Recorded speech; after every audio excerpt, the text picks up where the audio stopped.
Going on, everybody? Happy Thursday. We are going to talk about, obviously, Thursday Night Football tonight as the Buffalo Bills are set to host the Miami Dolphins. That starts in just a couple of hours.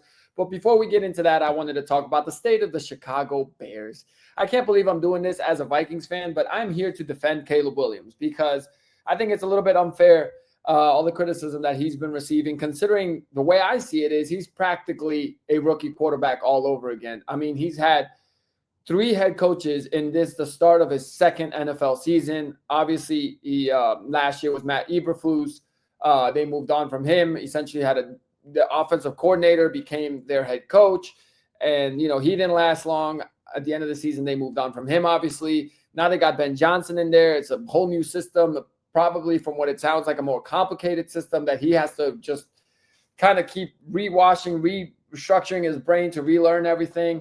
And the biggest criticism that I still have, and this is what I saw coming, was that the hire of Ben Johnson was a risky one. Everyone seemed to think that this was the home run hire in the offseason. Getting Ben Johnson in was the right thing to do, and he's the candidate, and he's the future best head coach in the NFL. But he's an unproven. He's an unknown. He had never been a head coach of an NFL team.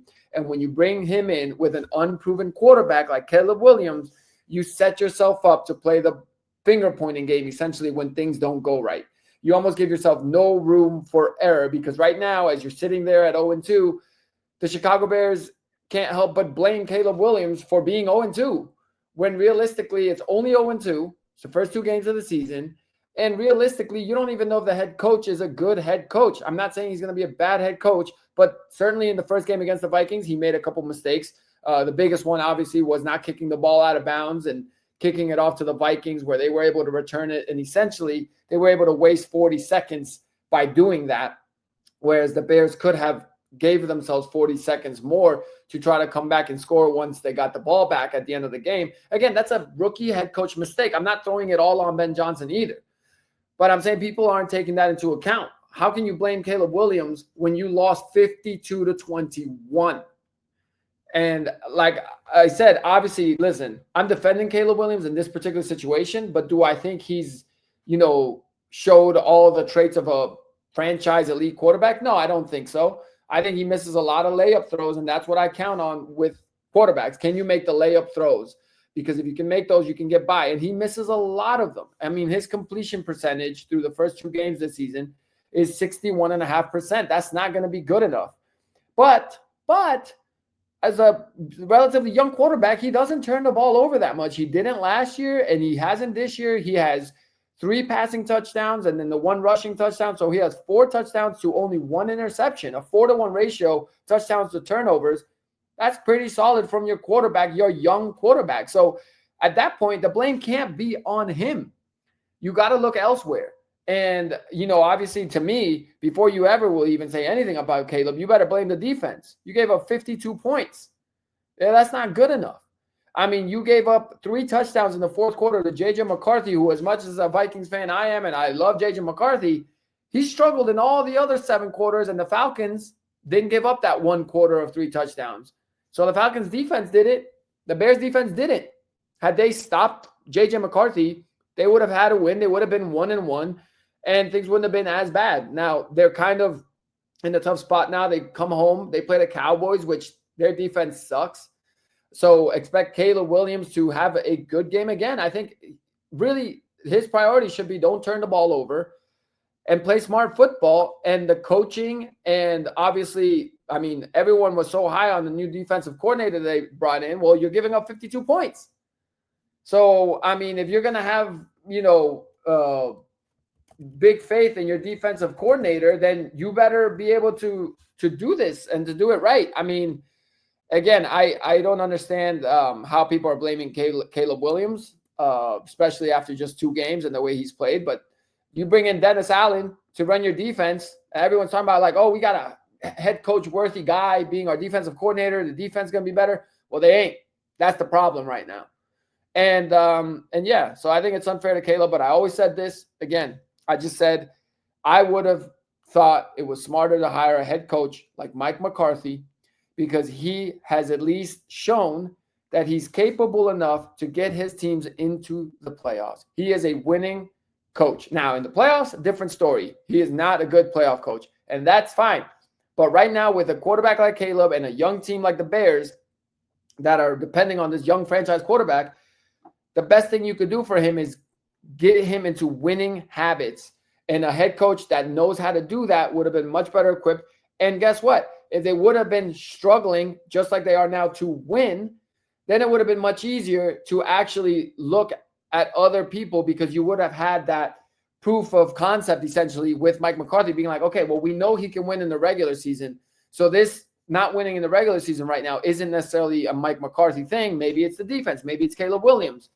But you would almost be able to rule out the head coach and his skill set. But right now, people are ruling out Ben Johnson's skill set, but you have no proof of concept with him that he has. What if he's actually a terrible head coach? So now you're just going to blame everyone else around him, when maybe it's him. Maybe it's, how he practices, how all of that.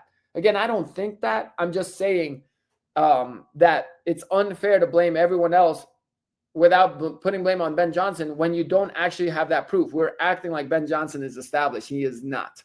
He is an 0-2 NFL head coach. That's what he is right now. So, again, I'm defending Caleb Williams because I think the kid has been, put in an, tricky situation, learn this whole new playbook. Ben Johnson's offense kind of complicated. Then instead of them slowly teaching him the offense, the reports were, we gave him the whole playbook. We pretty much threw all these things at him to see how much he could handle, and then from there we'll scale it back, which everyone seemed on board. But I'm sorry, that seems like the dumbest thing you could do.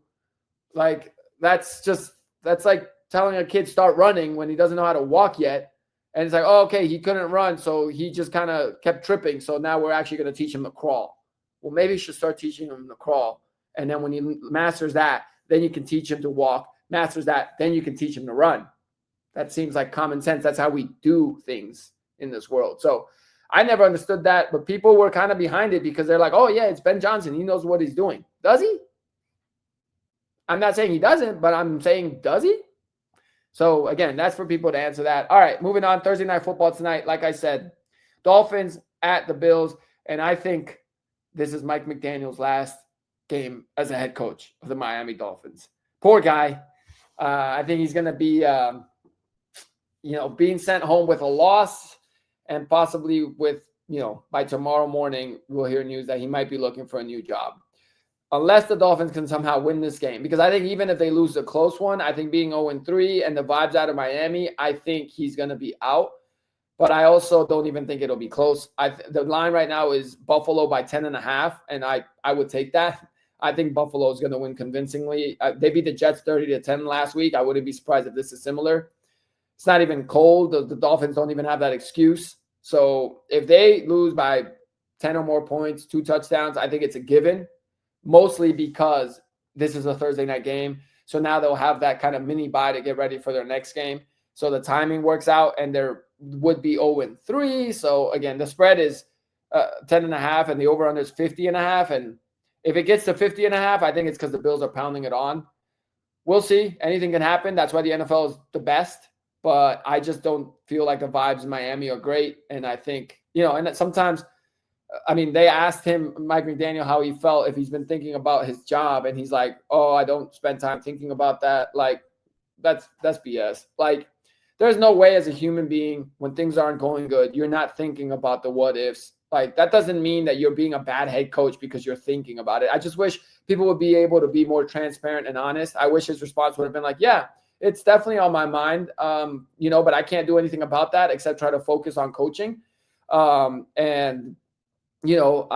definitely, this is a show me what you can do for me right now business. And right now we're 0-2, so I need to turn it around, or else I might be looking for a new job. But the most important thing is turning it around and getting a win for these guys. Why can't they just say that? Why can't they give that response, which is just honest? So again, saying like, I don't think about it. No, it's not in my mind, whatever. Okay, sure. I'll just put it to you this way. NFL head coaches with losing teams I feel like are rarely, without a new contract, are rarely shopping for a new house for a reason, because they're probably aware.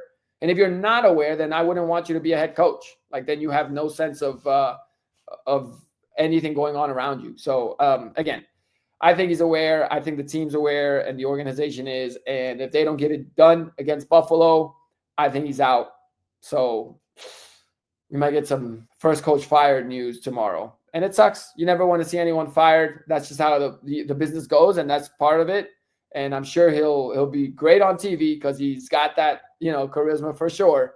But if not, he's in Miami. He's got the swag. He's got the shades. Maybe he could be a model down there too because, he got the swag for sure. So we'll see. But first and foremost, we'll see how the game goes. Josh Allen will be playing. So obviously last week he left with, I think he broke his nose. He was bleeding like crazy. It was kind of scary at first. Didn't know what was wrong with him. But his over-under for yards is 239.5.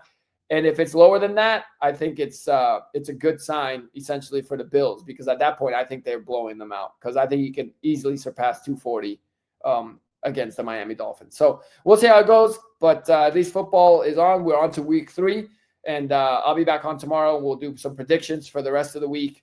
And football. All right. Talk to y'all soon.